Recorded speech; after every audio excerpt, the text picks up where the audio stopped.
Oui, bonjour Papa Mathieu. Bonjour les amis du groupe Sauvons le Congo. Na sepelaka na appellation makasi, hein? Sauvons le Congo et les parlements debout.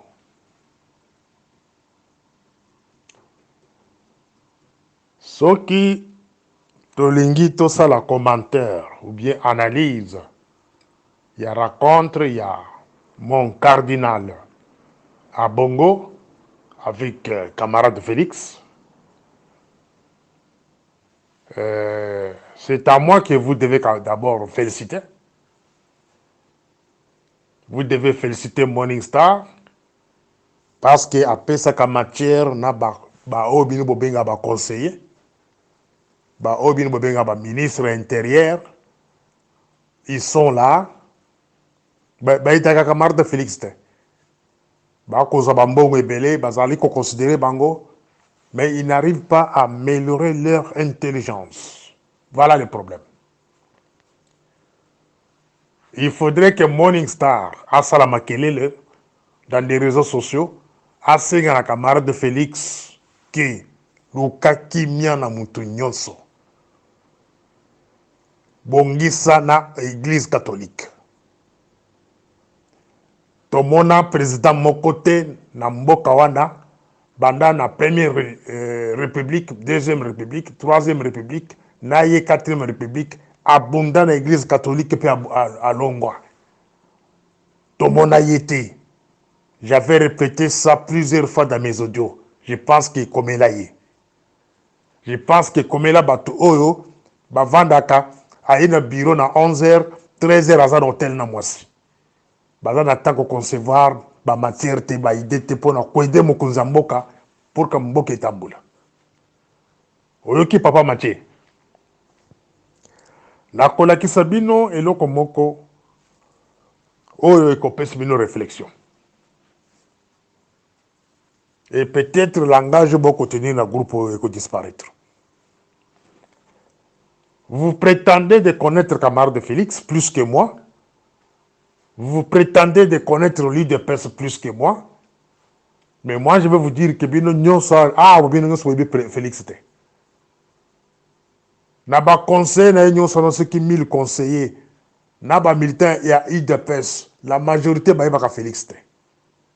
Je l'ai dit que Sabino et Sika Sikoba et Zoko Sala qui ne va pas que dans l'IDPS il y a trop de bololé, trop de brouettes. Ou soit bakagibino na bakisi.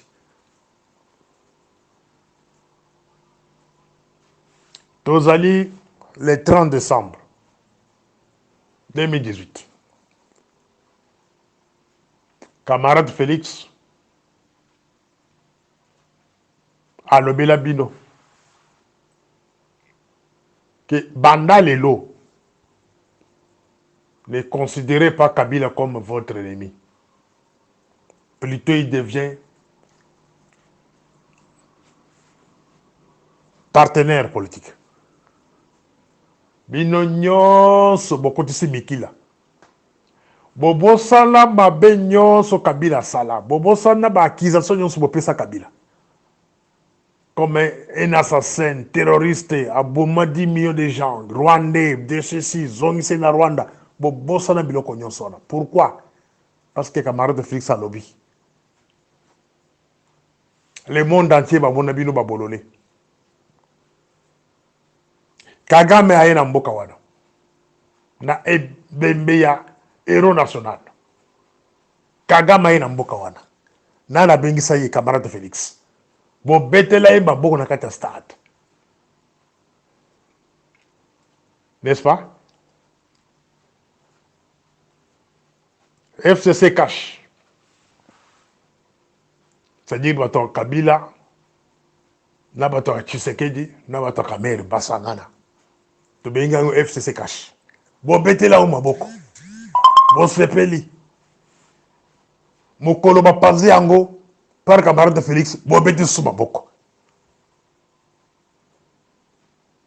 Voilà l'importance d'avoir une direction politique au sein d'un parti politique. L'absence d'une direction, d'un bureau politique au sein du parti Babengi IDPS. Voilà conséquence de vivre. Conséquence des années. Vous allez koyebelo boko salate. Vous allez koyeba politique ni vous comenete. Quand est-ce que vous allez conseiller camarade de Félix? Bino attaque parti politique. Mon colonie ni beaucoup concevoir il y a bino programme, il y a bino plan.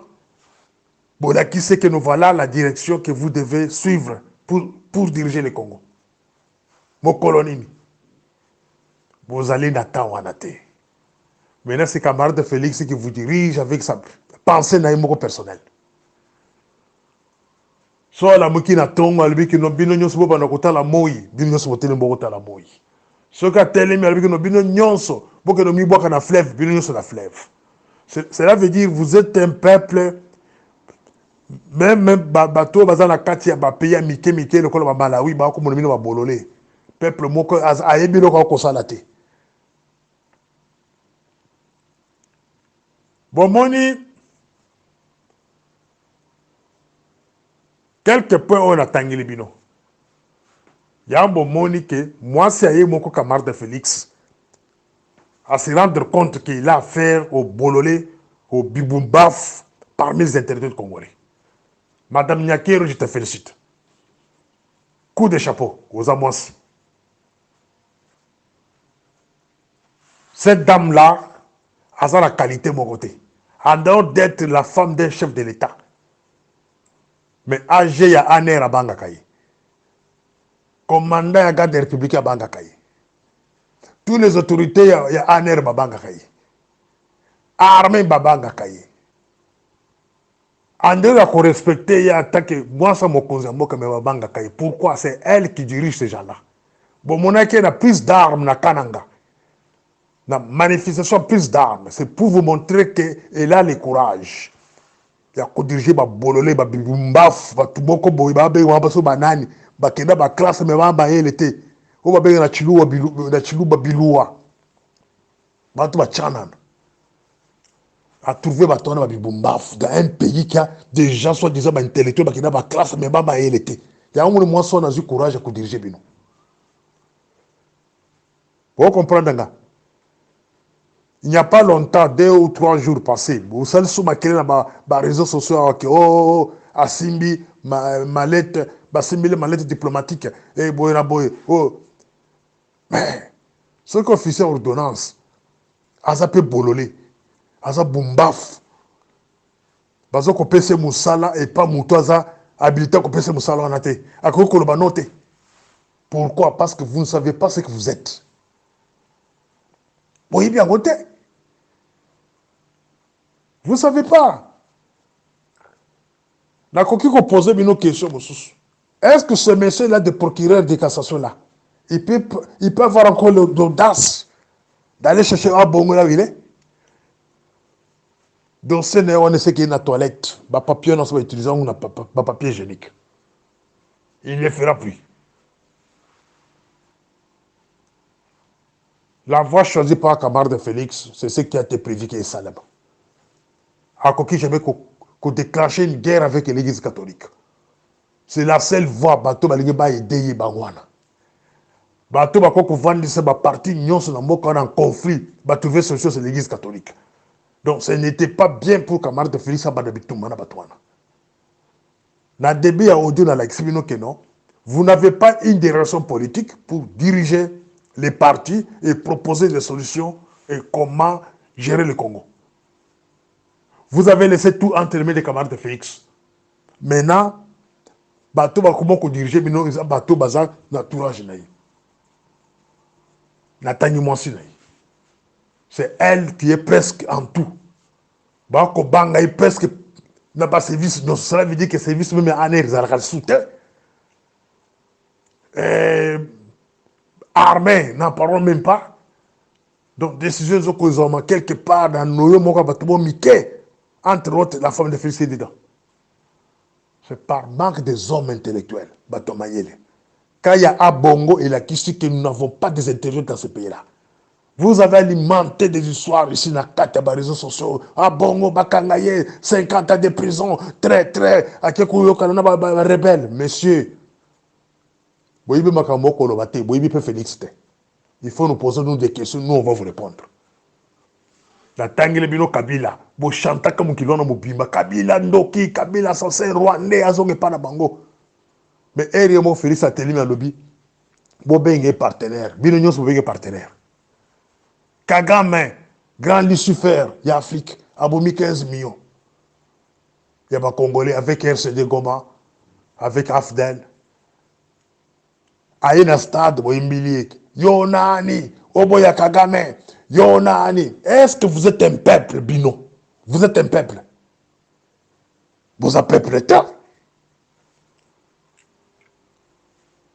Gafou Moussousou, Kamere Bukangisi ya qui a ibi 55 millions. Abimi la prison. Vous mettez les mabokoté.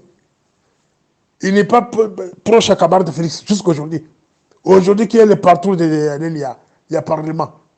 Izanan. Izanan. C'est pour vous montrer que non, tout ce que vous êtes en train de faire aujourd'hui, vous perdez votre temps. Vous allez perdre temps à Bino. Donc, vous devez, Hermon Bovande Kimia,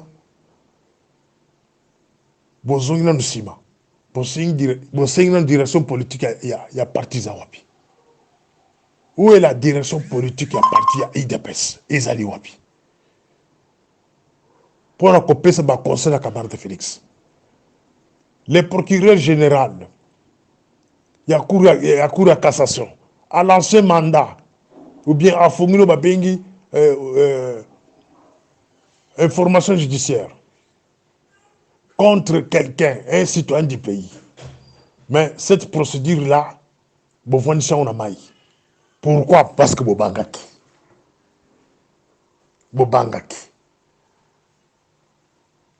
À la place de Abongo qui ne kokutanana, na procureur, mais à qui okutana président de la République. Et c'est là coupe court. Les garants, il y a des magistrats, c'est le président de la République. Ce que ça coûte un basololi, donc c'est-à-dire ce petit procureur-là, dossier nana et qui est la carte poubelle. À côté qu'on poursuivre la bonne. Et Abongo devient maintenant proche de la Camarade de Félix. N'a pas touché les sous, mon côté. Bino nyon sima. Il y a Abongo parce qu'il est devenu proche de la Camarade de Félix. Il y a un lobby que vous allez dans ma yélete. Vous allez dans ma yélete. Na presse bino ba événement. Il y a depuis l'arrivée à Camarade de Félix comme président de la République. Maintenant Kabila. Tilelo. Lobby. Il va s'embrasser avec Kagame. Beaucoup de souma beaucoup. Lobby, il va s'embrasser avec Museveni. Beaucoup de Maboko. Lobby a coûté Nananga quelque part va s'embrasser beaucoup de souma beaucoup. Finalement beaucoup lokadi. Bozali koluka nini. Apport dans Bino Pemé la Camarade de Félix Zanini. Bino peuple congolais. Bino ba fanatique à Camarade de Félix. Apport dans Bino Zanini. Et là, vous êtes un peuple appelé à la disparition. Parce qu'un peuple, à un moment donné, Vandaka, a raisonné dans le but que non, Tozo Kinde Wapi. Deuxième mandat, il y a un bandit. Il en est encore trop consommé déjà. Gouvernement est limité. Quel est notre rapport? Vous proposez quoi? Binomio sur votre cas, la Camarade. Félix Maboko. Vous avez aidé Nanini. Voilà ce qu'on a aidé. Là, on peut se dire que Camarade Félix, je pense que Odo est comme là. Je vous félicite d'abord dans Nengo Zongisima, dans ma église catholique. Parce que c'était une tombeau construite par vous-même. Donc, c'est-à-dire qu'il y a eu moko je vous félicite pour cette sagesse-là. Il y a que comprendre que l'église catholique, c'est une puissance. Merci de vous remercier. Sikoyo, nasengaki na yo ocréer kimia na motu nyonso. Soki oboyi ko créer kimia na motu nyonso, olingi confrontation, c'est-à-dire oza obligé kotika pouvoir. Au lieu de pouvoir pour le moment, qu'est-ce que moi je vais vous proposer? Réunissez 450 tribus. Cela veut dire 450 chefs coutumiers. Réunissez la société civile. Réunissez la diaspora. Allons dans un dialogue franc. Pourquoi il y a des tensions? Après, à l'issue de ces dialogues-là, dès que il y a changement, il y a constitution. Constitution, on a 2004-2005, c'est quelque chose qui a été créé par les belligérants, les Mbemba, les Kurubera, tous ces voleurs-là. C'est un point qu'on va discuter na kati ya conférence autocontenir ce qui est causal. Après Wada, tout ceci makamwa guerre, on va poser la question aux rebelles. Balingi nini? Problème na bango ezanini? Ba sponsor na bango banani? Qu'est-ce qu'ils cherchent? Les 450 chefs coutumiers,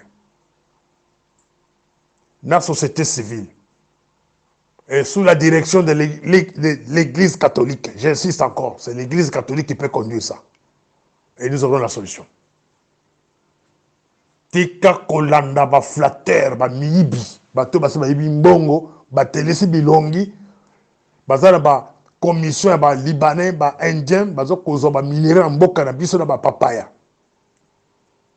Tika kolanda ba flatter wana. Sinon ba koki biso na mboka wana. Okoki mboka wana, soko okolanda ba flatter wana. Convoquer le dialogue. C'est là où on va discuter Makambouya. La constitution, Makamba rébellion, na Makamba ba tension ils en ont beaucoup. Ce qui est boy est alio. Tout ça qu'on impose au thé. Biso to lo baka to critiquer puis te proposer. La critiquer au début que nous n'avons pas un peuple. Peuple mobimba. Batika la ko proposer le côté. Bazaka ko bete lo maboko. Okomi le ko la zami na bango. Voilà comment Nzambe a frappé par une misère, la zala, parce que c'est un peuple idolâtre. Parce qu'on adore yo, yo faut qu'on parce que bientôt Nzambe a beta yo. Nzambe a beta yo parce qu'on remplacer ye. Au lieu de adorer Nzambe, on adorer yo. Nous ne savons pas par la magie, par envoûtement to éviter. Naba intellectuel bato qui na ba université bazana maye l'été ko vanda ko kanisa kino ozali na mauvaise direction faut bazong sosima bazali kunate mais bon muntu zongi yo oyambia bongo je vous félicite pour ça parce que Kaya a bongo c'était un cas sérieux au ligno côté la conflit général avec l'église catholique 60% la population congolaise c'est l'église catholique ce ba onyo so côté la rébellion au ligno résister. Je vous félicite de vous ici. Mais si vous commencez à penser comment convoquer un dialogue franc avec les 450 tribus du Congo, de tous les chefs coutumiers unis, la société civile, et ceux qui toquent Moussika, plus de 750 partis politiques créés par Rouberoa et ses complices par parti du sol de feu Koufa. On a des points Moussous pour développer la deuxième audio. Les partis politiques il faut suspendre supprimer. C'est mieux tout le monde a 5 partis politiques. 5 d'abord c'est trop. Donc on a la partie mibale moko ils ont sangisa courant il y a opposition. Et moko ezali na courant ya il y a pouvoir. Et puis, Moko, il y a Misato, courant à la société civile. Va naître. Je pense que ce truc dans 3 partis politiques, dans les jours à venir, le Congo va marcher. Vous avez créé 750 partis politiques composés de papa et maman. Vous avez un parti politique. Il y a des crises na kati ya mboka na tena koyoka parti politique moko te sali communiquer ya ko condamner crise aux sama na mboka. Des tueries na mboka na moni place ba condamner en te. À quoi sert de parler de partis politiques na mboka? Voilà. Voilà dans deuxième audio. Morning Star. Oui, je disais au premier audio de la création, le renforcement d'une direction au sein de l'IDPS. Parce qu'un parti politique qui est en direction politique, c'est un parti politique appelé à la disparition. Nous avons répété au premier message dans le village qui m'a direction politique et à IDPS. Ceux qui direction ont existé dans le sérieux, ils ont zalaté dans la direction politique. Donc les gens mirent au bazar d'abord dans les moyens financiers, pour composer direction.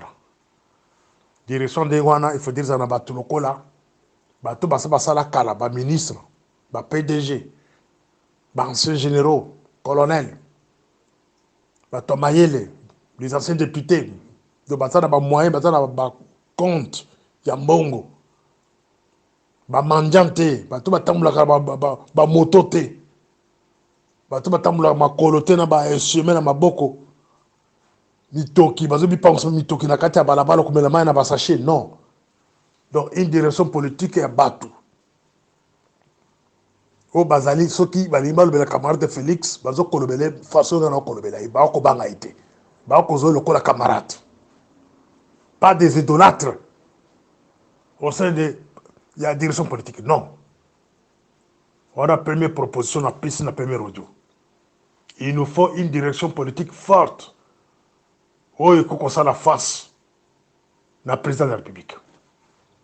Cela veut dire, bah, ministre, il faut bah, la carte de direction. Il y a mon président de la République. La carte de direction, on est face à la bonne bah, remplaçant l'état 2, 3, 4, 5. Ceux qui vont monnaie en cas de vacances, bah, remplacer.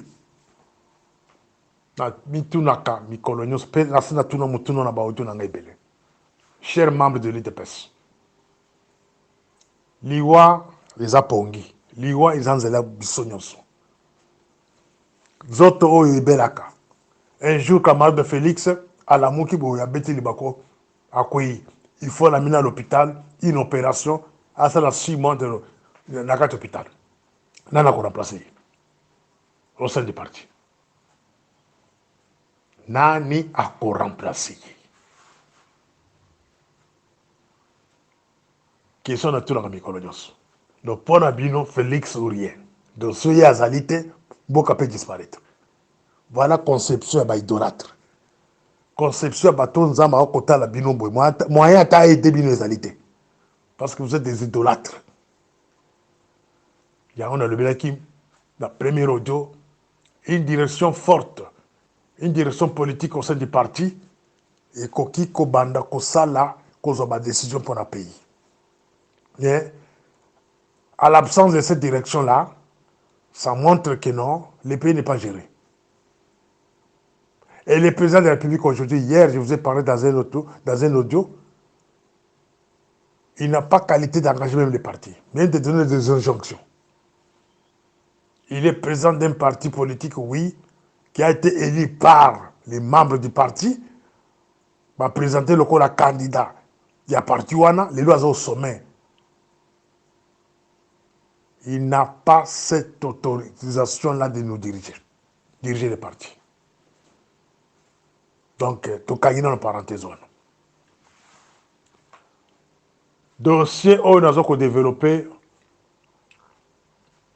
na kati ya audio oyo eza problème ya bradage ya richesse ya mboka. Nalandi video mo izo ko circuler ya bana Matadi ba agent ya Onatra. Les agents de Onatra, vous avez le soutien de Morningstar. Vous avez le soutien de Morningstar. Dossier nyonso e bengami na bradage Morningstar azali wana pona kote le melango. Bo banga te. Mutu oya kenda ko signer ba contrat na ba français. Pona ko liquider port ya Onatra, ya Matadi. Au profit, il y a un petit groupe de gens, au profit d'un petit groupe de d'une famille, pour s'enrichir la richesse commune à Mboka. La vie ou la mort, ne cédez pas. Ne cédez pas. Cherchez à identifier la personne où il y a quelqu'un qui a un contrat ou un français. Et la jeunesse de Matadi, ne laissez pas ces gens-là s'installer dans ce pays-là. Bientôt, nous allons donner un mot d'ordre. Vous allez commencer à attaquer les intérêts. Il y a des impérialistes dans Mboka wana. Karaté, tu peux identifier bien na bango, tu peux identifier agent na bango, donc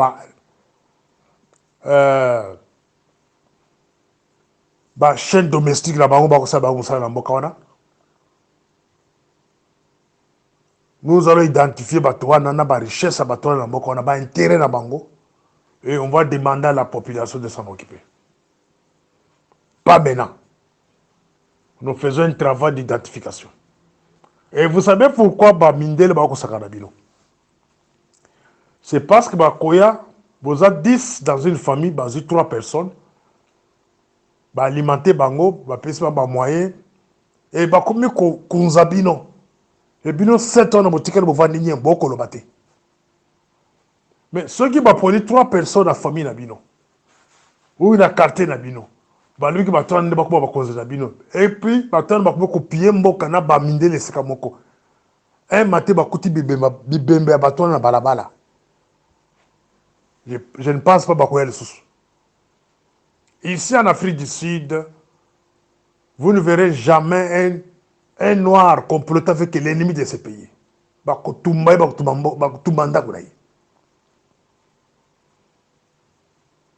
Alors, Bana Matadi, ne vous laissez pas intimider.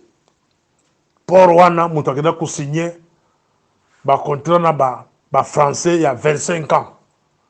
Moutouana d'abord c'est un ennemi il y a Bas Congo. Alingi apelisa moto na Bas Congo. Alingi asala de sorte que des ordres bima bitume bima na ba Congo lobi ba milice kubima na ba Congo ba machete kubima ba flèche kubima e kozala lokola na kwa mutu na Maindombe e kozala lokola na Kasai na Kabwinansa à l'époque e kozala lokola na Est à Congo. Voilà un autre plan préparé par l'ennemi. La landi communiqué wana ya batu ya Onatra. La landi communiqué wana. Et na ko landela ngope de près. Na yoka solo ya manipulation paysanne na kati. Ya on a sengi na bana Matadi, ne vous laissez pas intimider. Bolandela. Si réellement il y a un contrat dans ce sens-là. Mouto pesi communiqué wana ya marche. Il y a lobby. Est-ce qu'il y a un contrat wana, il y a des français pour nous Matadi ou bien c'est une façon de soulever bino kaka. Voilà de la ngonano avant de se soulever.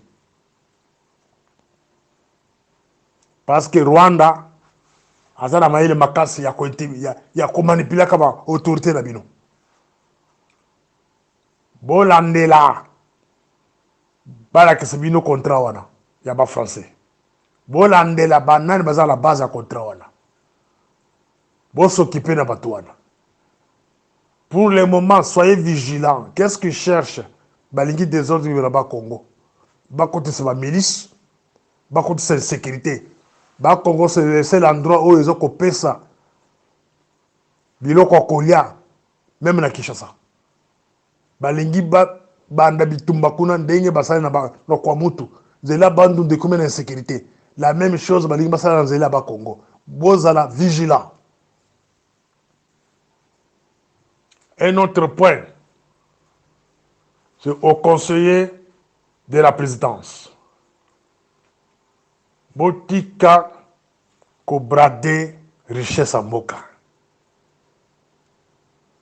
Botika ko brader richesse en Mboka na bapaya pour se maintenir au pouvoir. Vous pensez qu'en bradant la richesse du Congo aux puissances extérieures, ils vont encore vous donner la main pour avoir 3e mandat? Non. Toyokana Bongote. Vous avez pris le pouvoir facilement entre les mains de Kabila. 2 ans suffit. 2 mandats suffit. Ne cherche pas d'aller au-delà. Parce que c'est Yoki que Bozoko Kaba richesse à Bokana puissance extérieure. Et manœuvre on est salve na ba conseiller quelques conseillers na kotanga makomo na bino na ba tanza koya. Bino nde bozo conduire camarade Félix en erreur. Bozo conduire en erreur. Bino nde bozo kozwa ba contrat à Libanda. Na ba puissance à Libanda. Qu'on ne vous trompe pas. L'Amérique, même si vous lui donnez tout, ce cas ça le dit que yo vanda permis. Sinon Kabila allait rester au pouvoir éternellement. Amérique, sinon Mobutu allait rester au pouvoir éternellement. Les Occidentaux en général, c'est comme un diable. Un diable, c'est calamité. Vous vous trompez. Même bien abino nyon so so na mboka wana. Bo kimisi la nguli banda bo tongi li banda toko boto la yango. Toutes vos maisons là, ils ont les banda, ils ont la Qatar, ils ont la Dubaï, ils ont la France, Belgique, partout. On va confisquer ça. Parce qu'il y aura un travail écosalement dans ce sens-là. Il y aura des commissions de droits de l'homme qui vont attaquer pour que Biloko Nyons Bino soumis les bandes bloquer en gros. Toi, conseiller de la présidence, vous avez $3,000 comme salaire ou $5,000 comme salaire. Comment tu peux voir château, il y a 3 millions de dollars aux Zongo Wapi.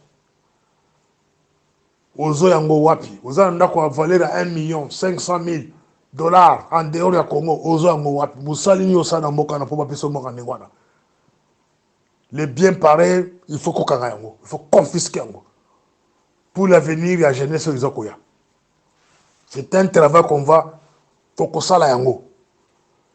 Pour épais sur leçon. Désormais, Zimbongo, Tonga na Congo. Tonga na Congo. Botika ko brader richesse en Mboka. Botika ko brader richesse en Mboka pour se maintenir au pouvoir. Voilà le deuxième audio, le bilan, ma bradage. Yeah, richesse en Mboka.